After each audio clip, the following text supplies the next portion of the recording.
Ассалому алейкум достор, мекендештер, жердештер. Кандайсыздар? Амансыздарбы?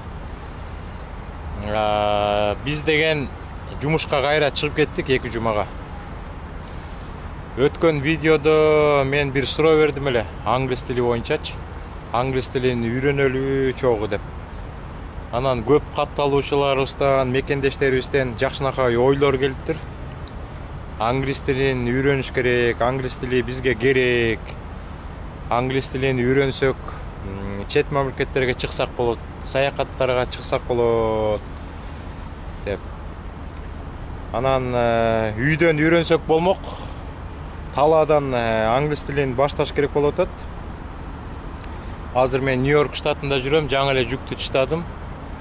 Бүгүн кеч болуп кетти, эртең менен жүк алып алып башка штатка кетебиз го дейм. Англис тилин үйрөнүш үчүн мен атайын доска алып койдум.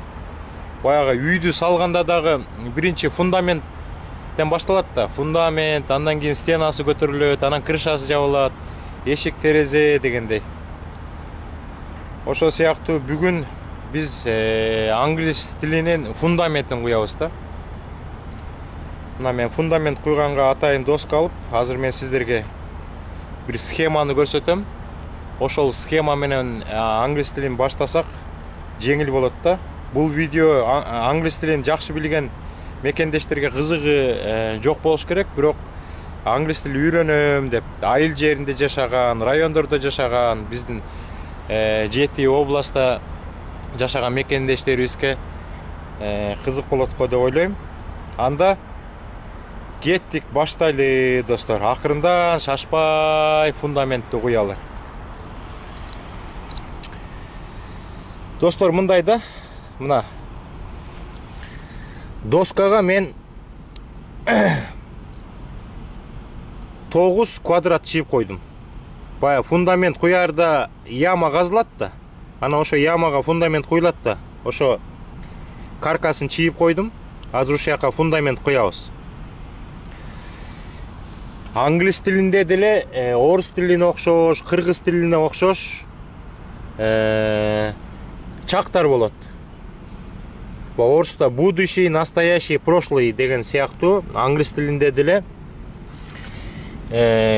келечек деп коелу мыякты. Боло турган чакта келечек. Будущее да, будущее время, келечек. Бул болсо азыркы чак. Азыркы чак. Бул ылдыйкысы өткөн чак. Өткөн учур деп койсок болот. Ошондо мо 3 клетка эң ылдыйкысы өткөн чак. Бул 3 клетка азыркы чак. Бул 3 клетка келечек да, боло турган чак. Андан кийин биз бул өйдөдөн ылдый кеткен 3 клетканы үстүнө суроо деп коебуз. Биз да суроо беребиз да. Суроо беребиз. Андан кийин аныктайбыз. Ооба, мен окугам, мен окуйм дегендей. Бул аныктама деп жазып коелу. Аныктама. Анан отрицание деп коет. Орусда отрицание деп коет. Бизге жокко чыгаруу деп коелу. Жок, мен ичкен эмесмин, мен көргөн эмесмин. Биз окуган эмеспиз. Биз машина айдаган эмеспиз дегендей. Мыякта жокко чыгаруу деп коеюн. Чыгаруу. Ошондо англис тилдин фундаментин түзөрдө орусча место имение болот, бизде етиш деп коет да. 6 сөздү жазабыз ушул жерге. 6 сөз, бул эң маанилүү сөз болот да. Англис тили ушул сөздөрдөн башталат. I, я деген, мен деген сөз. You, ты, сен деген сөз. He, анан she. Бул he деген сөз, он деген сөз орусча. She деген сөз ана деген сөз. А мен которуп көрсөм кыргызчага өкө тең эле ал болуп калат экен да. He деген бул мырзаларга таандык. Кечке эле кайталай бербейли, мен сиздер менен тактап коеюн. He деген бул мырзаларга таандык. She деген айымдар жөнүндө сөз болгондо she деп айтабыз. Ана дейт. He деген он болот. Андан кийинкиси we. Биз, мы деген сөз. Андан кийин they. Они. Орусча болот, а кыргызча болсо алар деген сөз да. Ушулардын баардыгын клеткалардын баарына жазып койсок болот да. Ошол эле сөздөр кайталанат да. Келечекте, азыркы учурда, өткөн чакта дагы. I, you, he, she, we, анан they. Бул жакка да жазалы. I, мен, you, сен, he, ал, she, ал, we, биз, they, алар. Азыр мына аныктаманы тактап алалы, ортоңку баягы полосаны тактап алалы. Келечек, азыркы чак, өткөн чак, аныктама. Биз деген бул цементти куйдук. Эми фундаментке таштарды кошушубуз керек, арматура кошушубуз керек. Арматура бул деген орусча айтканда глагол болот, кыргызча этиш болот да. Кыймыл аракет да. Например, бир этишти алалы. Work деген этишти алалы. Жумуш деген. Иш дегенди. Work. I work. Я работаю. You work. Ты работаешь. He, she work. Ошондо могу he менен she'ге work деп эле жазылат, бирок аягына эс келет да. Ошо он менен анага works болуп калат да. We, they work боюнча калат. Ошондо мен иштейм, сен иштейсиң, ал мырза иштейт, ал айым иштейт. Бул works болот. Анан we work, биз иштейбиз. They work, алар иштейт. Биз азыркы чак жөнүндө сүйлөштүк, бирок аныктама бердик. Эми аныктаманын келечек жөнүндө, эртеңки күн, бүрсүгүнкү күн, бир жылдан кийинки, бир айдан кийинки темада сөз болгондо ушул эле work кетет.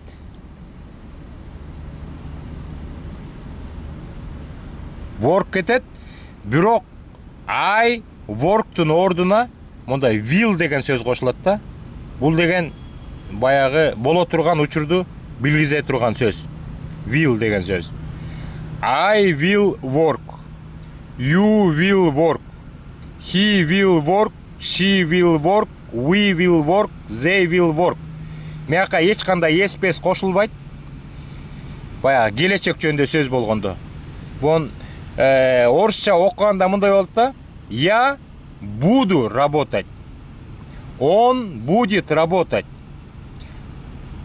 Вы будете работать. Он будет работать. Она будет работать. Мы будем работать. They, они будут работать.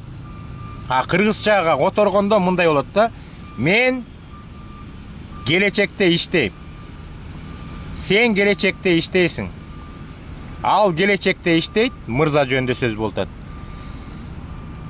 Ал келечекте иштейт, айым жөнүндө сөз болот да. Кыздар жөнүндө сөз болгондо she'ни колдонобуз, мырзалар жөнүндө сөз болгондо he'ни колдонобуз. Анан we will work. Биз Кудай буйруса келечекте иштейбиз. They will work. Алар келечекте иштейт. Мына келечек жөнүндө сөз болгондо, эртеңки күн сөз болгондо мо will'ди кошобуз. I will work. Ушу will деген сөз ошо боло турган учурду көрсөтө турган жардамчы сөз да. Андан кийин өткөн чакка өтсөк. Мына өткөн чак аныктама. Биз өтүп кеткен нерсе жөнүндө сүйлөшкөндө ошо work'ту жазсак, өткөн чакка ушу work деген сөзгө аягында ed деген эки тамга кошулат. ed. Ошондо I worked, you worked, he worked, she worked, we worked, they worked болгондо мен иштегем, сен иштегенсиң. Өткөн чак жөнүндө сөз болуп атат. He worked, ал иштеген. She worked, ал айым иштеген. We worked, биз иштегенбиз. They worked, алар иштеген. Көрдүңөрбү, англис тилде могу место имения деген фундаментке куюлган цемент да. А бул болсо глагол, этиштер, кыймыл аракет. Мен ичем, мен жейм, мен көрөм, мен сүйлөшөм дегендердин бүт баары глагол. Бул арматура. Ошондо сөз кичине түшүнүктүү болуш үчүн work дегендин ылдый жагына макул in USA деп жазып коелу. In USA. Америка. United States of America. Ошондо мындай болуп калат да. I work in USA. Мен Америкада иштейм. Азыркы учур. You work in USA. Сен Америкада иштейсиң. We work in USA. Биз Америкада иштейбиз. They work in USA. Алар Америкада иштешет. Азыркы учур боюнча. А he менен she болгондо works болот да.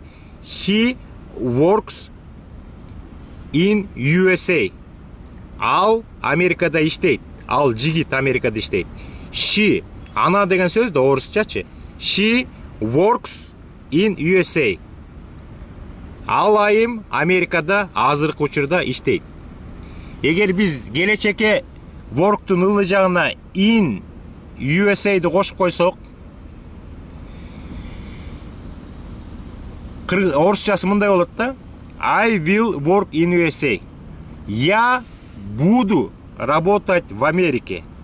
You will work in USA. Ты будешь работать в Америке. Бул келечек жөнүндө сөз болуп атат да. We will work in USA. Биз мы будем работать в Америке. They will work in USA. Они будут работать в Америке. А кыргызчасы болсо мындай болот да. Мен келечекте Америкада иштейм. Будущем. Келечекте Кудай буйруса деп астыга максат коюп атабыз. You will work in USA. Сен келечекте Америкада иштейсиң. Биз келечекте Америкада иштейбиз. Алар келечекте Америкада иштейт. He will work in USA. Бул мырза Америкада Кудай буйруса иштейт деген сөз да маани. А эгер биз ошо аныктаманын өткөн чагына өтсөк, I worked in USA. Макул, in USA деп эле in Бишкек деп жазып коелучу. In Бишкек. In Бишкек деп коелу.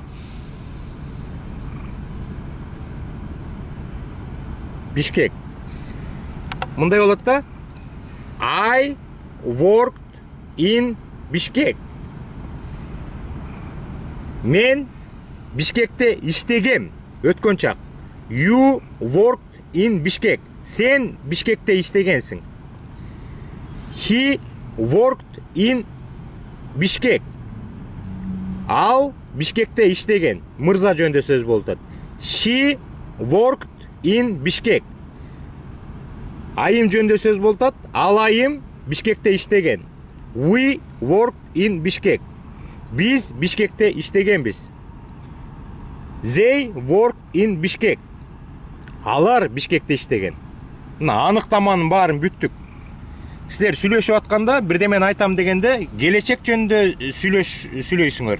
Же азыркы учурда жөнүндө сүйлөшөсүңөр. Же болбосо өткөн чак жөнүндө сүйлөшөсүңөр. Ошонун аныктамасы. Ушундай болот да. Анан могу work дегенди алмаштыра беребиз башкага. Live деп коебуз, же love деп коебуз. Макул. Азыр live деп жазып көрөлүчү мына. Бир-эки жерине work'ты өчүрөлү. Мына могу work'тун баарын өчүрөбүз. Бул глаголду, этишти өчүрөбүз дагы. Live дегенди жазып көрөлү. Жашайм дегенди, жашайм. Жашоо дегенди. Мияка live. I live. Мен жашайм. Азыркы учур. You live. Сен жашайсың. Ана макул, in USA'ды кош койсок, I live in USA. Мен Америкада жашайм. You live in USA. Сен Америкада жашайсың. Тактап атабыз да, азыркы учурда. Эгер келечек жөнүндө сүйлөшсөк, анда мияка live'ти жазсак, I will live in USA. Мен келечекте Америкада жашайм. You will live in USA. Сен келечекте Америкада жашайсың. Келечек жөнүндө сүйлөгөндө, will деген сөз айдан кийин, ата тооштордон кийин жазылыш керек. Ошо will'ди уккандан кийин американец ойлойт, бул келечек жөнүндө сүйлөп атат деп. Эгер өткөн чак жөнүндө сүйлөсөк, жазсак,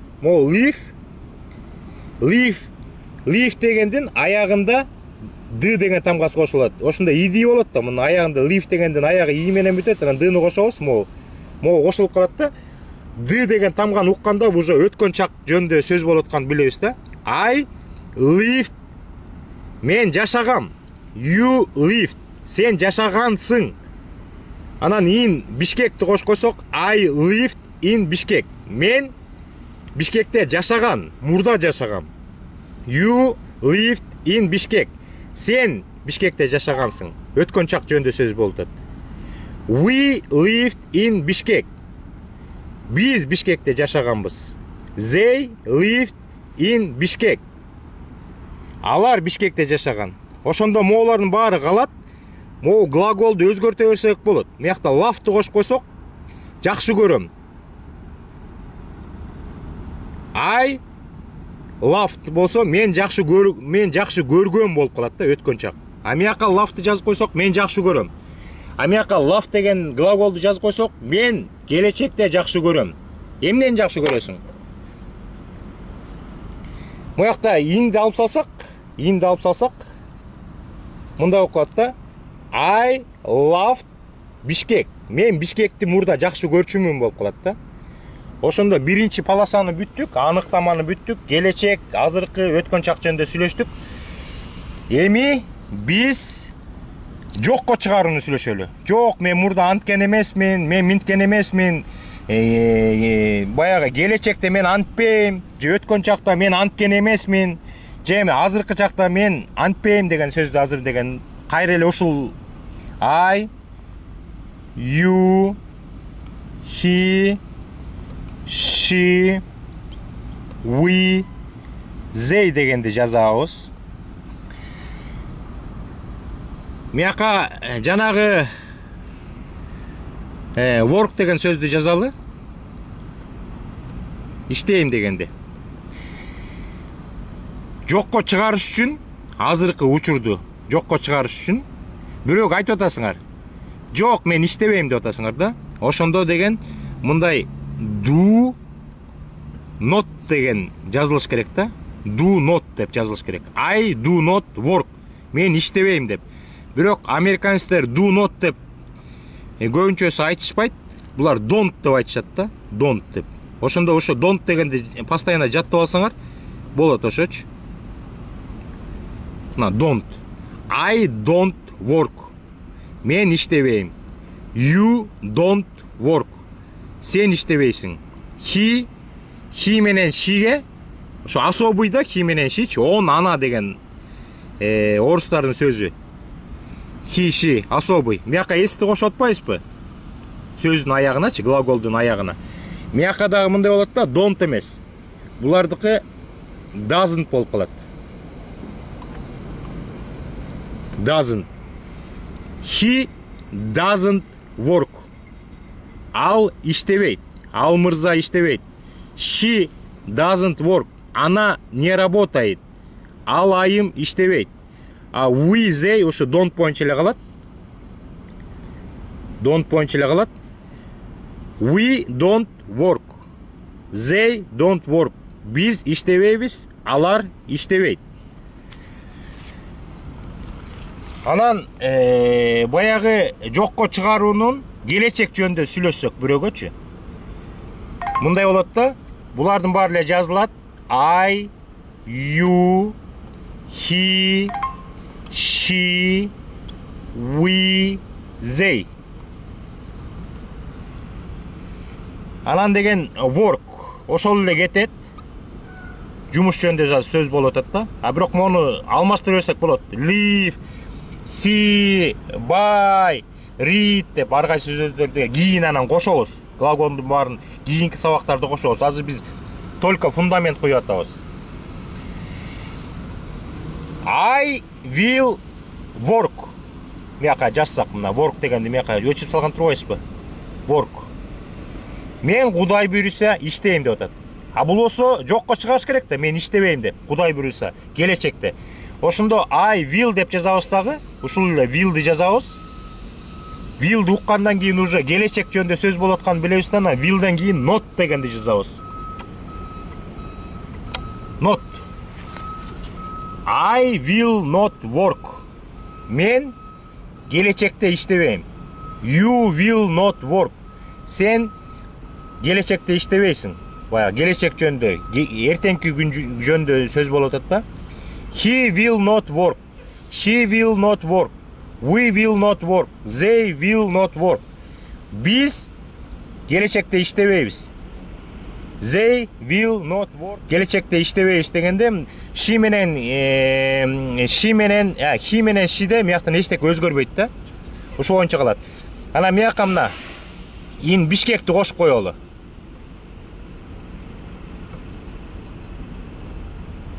Бишкек деп жазып коелу. I will not work in Bishkek. Мен келечекте Бишкекте иштебейм. You will not work in Bishkek. Сен келечекте Бишкекте иштебейсиң. Мону they will not work in Bishkek. Алар Бишкекте иштешпейт. Баягы будущий жөнүндө сөз болуп атат да. Ушундай болот. Анан өткөн чактын отрицаниясы, жокко чыгаруусу мындай болот да. Бирөө силерге суроо берип атат да. Суроо бергенде силер мындай жооп бересиңер да. Мен иштеген эмесмин. Ушул эле кетет. I, я, you, ты, he, он, she, она, we, мы, they, они. Мен, сен, ал, биз, алар. Өткөн чак болгондо work деп work жөнүндө сөз болот атпайбы, жумуш жөнүндө. Work кетет. Ошо өзүн эле work деп жазабыз. Work деп жазабыз дагы, бирок мыякта д деген, өткөн чактыкы д деген эме буква көп ролду ойнойт да. Анан did деп жазабыз. Did not. Ушуну жаттап алышыңар керек. Бир эле жолу жаттап койсоңар болду. I didn't work. Мен иштеген эмесмин. You didn't work. Сен иштеген эмессиң. Өткөн чак жөнүндө сүйлөшүп атабыз. Бир ай мурун, бир жыл мурун өткөн нерсени. He didn't work. Он не работал. Ал иштеген эмес. Ал мырза иштеген эмес. She didn't work. Бу жакта да эчтеке өзгөрбөйт, только didn't work болот да. We didn't work. Мы не работали. Biz иштеген эмеспиз. They didn't work. Они не работали. Алар иштеген эмес. Мияка эмедик колу. In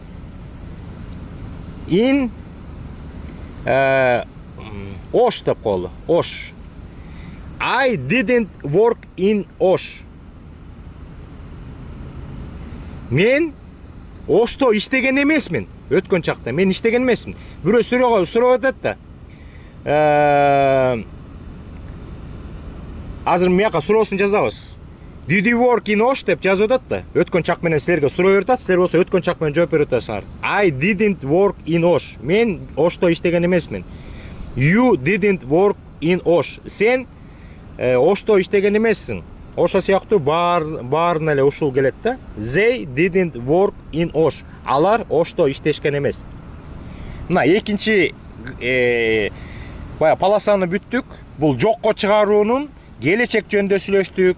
Азыркы учурду сүйлөштүк. Анан өткөн чак жөнүндө сүйлөштүк. Эми суроолорго киребиз. Мына суроолор. Суроо бергенде кандай берилет? Азыркы учурда суроо бергенде ушулардын баары эле жазылат. Могу 6 сөз абдан керектүү сөз да англис тилинде. I, мен, you, сен, he, ал, she, ал, we, биз, they, алар. Анан work дегенде эле карап атпайсызбы азырынчачы? Мына бир-эки глаголду карап атабыз, этишти карап атабыз. Мына work деп жазып коелу. Work. Work. Ошондо биз суроо бергенде могу he, she'ден тышкары бардык I, you, we, they'ге астына дууну коюп койсок, мына дууну коюп койсок, мыяка дууну коюп койсок, бул мыяка да дууну коюп койсок. Ушул эле I work, you work деп атпайсызбы? Ошол эленин астына дууну коюп койсок уже суроо болуп калат. Дууну астыга чыгарсак, I, you, he-шинин астына дууну чыгарып койсок, уже бул азыркы учурдун суроосу болуп калат. Do I work? Мен иштеймби? Өзүмө өзүм суроо берип атам. А бирөөгө do you work? Сен иштейсиңби? Do we work? Биз иштейбизби? Суроо берип атабыз да, аягында суроо болот да. Do they work? Алар иштейби? Деп бирөөдөн сурап атабыз да. Мына do they work? They don't work. Мына жооп суроосу мыякта, жообу мыякта. Эгер иштесе they work деп коебуз. Мына мыяктан суроо берип атабыз. Do you work? Сен иштейсиңби? Эгер ооба десе бирөөдөн суроо берсең you work. Ал иштейт. Же болсо you don't work. Ал иштебейт. Азыркы учурда ушундай да суроо бердик, аныктама бердик же жокко чыгардык. Ана могу he менен she'ге келгенде, он анага келгенде моякта do эмес does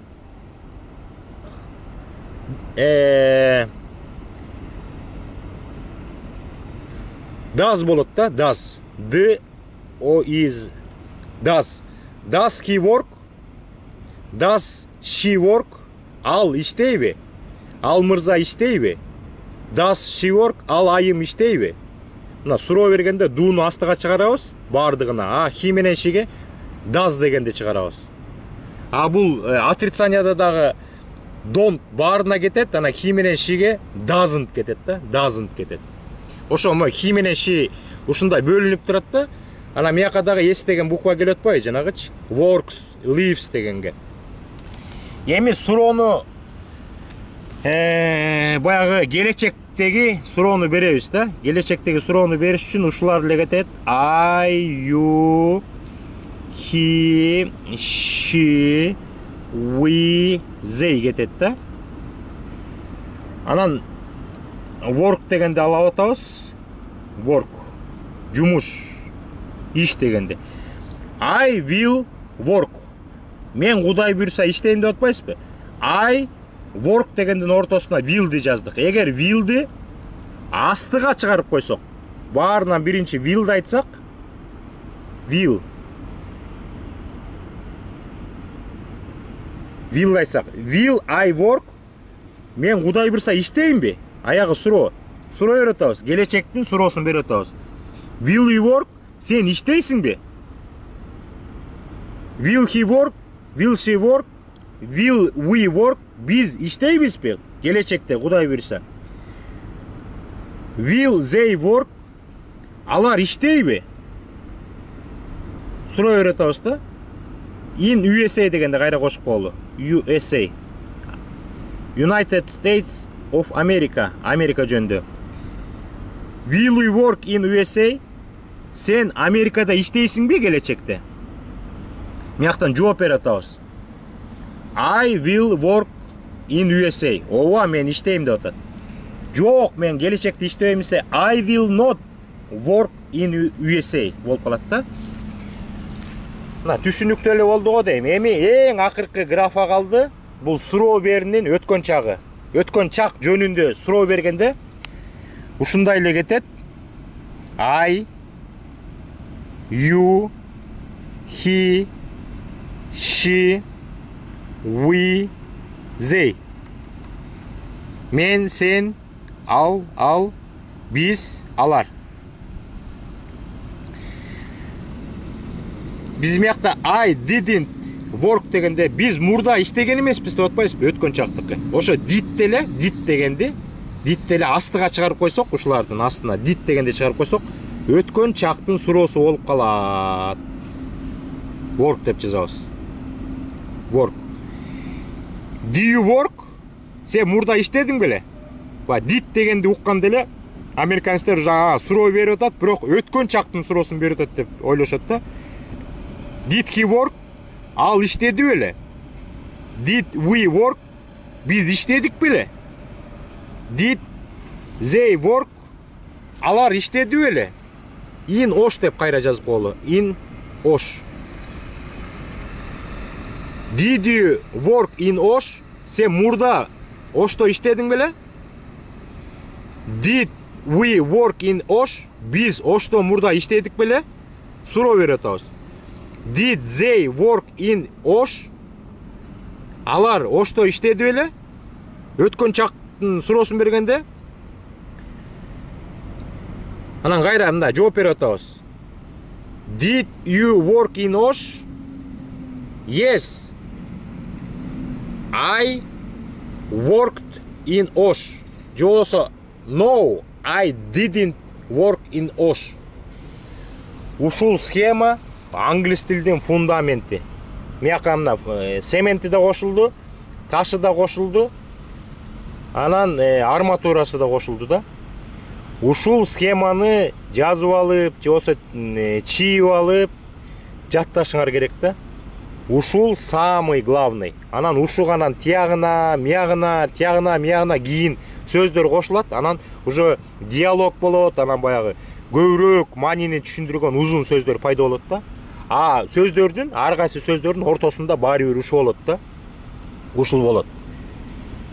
I, you, he, she, we, they дегенди жатташыңар керек. Анан мояка алардан кийин глаголдор кете берет, этиштер. Live, love, жакшы көрөм, сүйөм дегенди. Work, жумуш. Мен көрүп атам, I see. Сен көрүп атасың, you see. Мен көрүп айтам, I don't see. Ну, глаголдор кошо беребиз да. Сен көрүп айтасың, you don't see. Сен көрүп айтасың азыркы учурда. Сен көрүп атасыңбы дегенде, do you see? Азыркы учурдун суроосу. Do you see? Сен көрүп атасыңбы? Ошо сыяктуу молардын миллион эмес, бизге керектүү англис тилде көп сөздүн кереги жок. Азырынча бизге деген могу глаголдон бир 50-60ты жаттап алсак эле, Америкага келгенде свободно сүйлөп каласыңар да. Анан кийинки сабактарда дагы кошулат буларгачы. Суроо бергенде баягы молардын астына дагы где ты, кайда, канча, эмне үчүн, каякта деген ар кандай суроолорду кошобуз да. Анда уже эметип калат да. Уже кооздураак боло баштайт. Булар болсо ким деген гана суроого жооп берип атат да. Ким деген. I, you, he, she, we, they. Мен, сен, ал, биз, алар деген. Ким деген гана суроого жооп берип атат. Анан деген дагы буларга кошулат. Кимдики деген. Ушулар анан өзгөрөт кийинки сабактарда. Анан кимден дейт. Мен аларды көрүп атам. Силер болсо мынтип атпайсыңарбы? I see деп атасыңар да, моякта дегенчи, намо. I see деп атасыңар. Кыска эле. Бул эме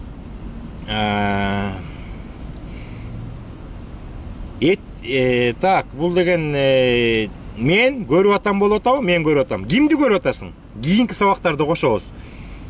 Мен сени көрүп атам. I see you. I see him. He деген him болуп калат да. Я вижу он эмес да. Его болуп калат да. I see he эмес, I see him деп. Ошентип анан кийинки сабактарда дагы ичине дагы кошобуз. Анан кызыктуураак боло баштайт. Самый главный азыр сиздерге задание. Башыңарды оорутпагыла. 2 саат, 5 саат отурбагыла. Күнүгө бир 10 эле мүнөт бөлүп койгула. Күнүгө 10 эле мүнөт бөлүп койгула. Ушу автоматически мээңерде калыш керек да. Любой сөздүн ортосунда ушулар келет. Силерден любой эмени сураганда, могу кандай болот? Бул кандай болот? Бул кандай болот дегенде силер айтып берип турушуңар керек да. Например, бирөө силерге суроо берсин, силер жооп бергиле. Бирөө силерге суроо берсин, силер жооп бергиле. Минтип коет да, бирөө силерди жаныңарга отуруп алып. Мен көрүп атам дегенди айт дейт. I see деп айтасыңар. Мен Кудай буйрса келечекте көрөм. Каякта болот? Келечек аныктама. I will see болот. Мен көргөн жокмун. I see эмес so болуп калат. Анан кийин баягы неправильный глаголдорду өтөбүз. Мен көрбөй атам дегенди айтчы дегенде I don't see болот. Сен көрүп атасыңбы? Do you see? Суроо берип атабыз. Мен көргөн эмесмин. I didn't see. Мен көргөн эмесмин. Сен көрдүң беле мурда? Did you see? Көрдүңөрбү? Ушу самый главный, основной. Будущийде болсо, сен көрөсүңбү? Will you see? See деген сөз деген эме, көрүү деген сөз да. Will you see? Сен келечекте көрөсүңбү? Мен келечекте көрөм. I will see. Мен Кудай буйрса келечекте көрөм. Мен келечекте көрбөйм. I will not see. Көрдүңөрбү? Ушул фундамент. Ушул эмени аябай таблицаны өздөштүрүш керек да. Ошондо ушул таблицаны жакшы билсеңер, анан англис тил уланат. Эгер бул таблицаны силер билбесеңер, анда англис тил окубай эле коюш керек.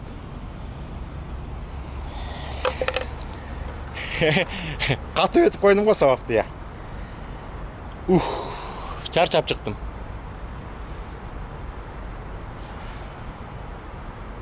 Англис тил сүйлөш үчүн кичине аракет кылыш керек.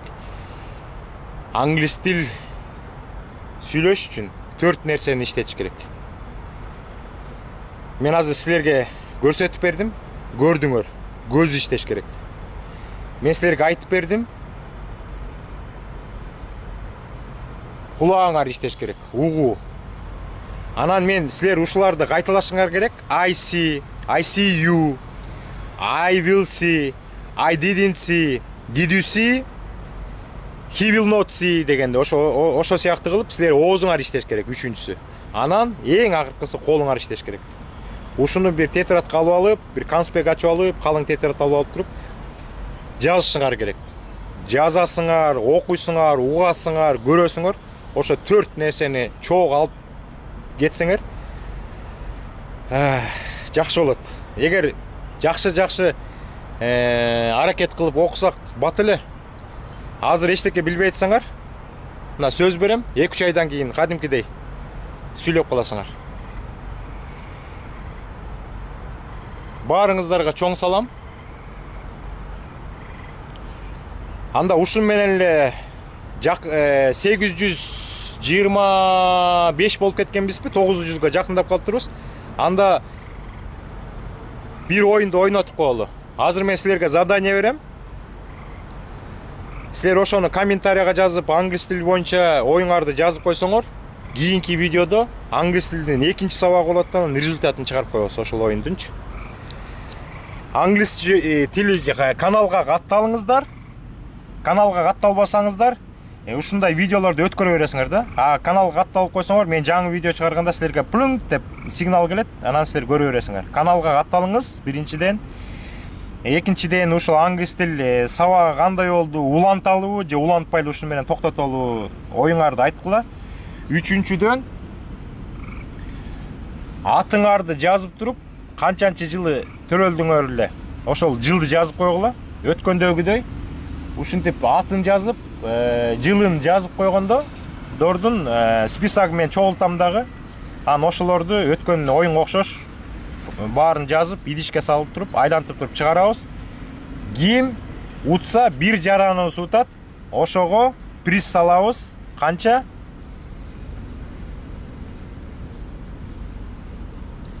$50. $4250 сом салабыз. Өткөндө оюн ойнотконбуз. Ошондо алайдан Турусбек утуп алган. Бирок Турусбектен мен сурангам, видео сал десем, видео салбаптыр. Алган акчасынын сүрөтүн тартып, анан мага каалоо тилек айтып туруп WhatsAppка жибериптир. Турусбекке салам. Эмеңди алдым, каалоо тилегиңди алдым. Чоң рахмат. Алган акчаң өзүңө буйрсун. Эмки оюнга чейин сак саламатта болуңуздар.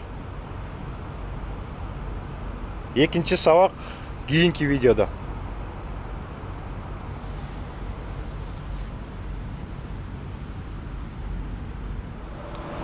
Достор, ушундай англис тилин үйрөнөбүз деген биринчи видео ушундай шашылыш болуп калды. Жакпай калса кечирим сурайм. Шашпай даярданыш керек экен да. Шашпай даярданып, анан жакшылап түшүндүрүш керек экен. Негизи англис тилинде ошондой, бай сүйлөгөндө любой эле тилде ошондой болот да. Ойду билдириш үчүн өткөн чакта сүйлөш керек, азыркы учурда сүйлөш керек, анан келечек жөнүндө сүйлөш керек да. Анан суроо беребиз, анан аныктама беребиз, анан отрицать этебиз да. Жок, андай болгон эмес. Же болбосо жок, ооба ошондой, мен билем, мен көргөм. Ошо жанагы мен көрсөткөн схема менен башташ керек да англискийдичи. Эң жеңили ошо да. Андан кийин акырындан тиягына, миягына сөздөрдү кошуп атып, анан узун керектүү сөзгө айланат. Анан баягы диалог болуп калат да. Муну эки киши отуруп алып эметсе жакшы да. Бирөөңөр суроо берсеңер, бирөөңөр жооп берип, бирөөңөр суроо берсеңер, бирөөңөр жооп берип, бирөөңөр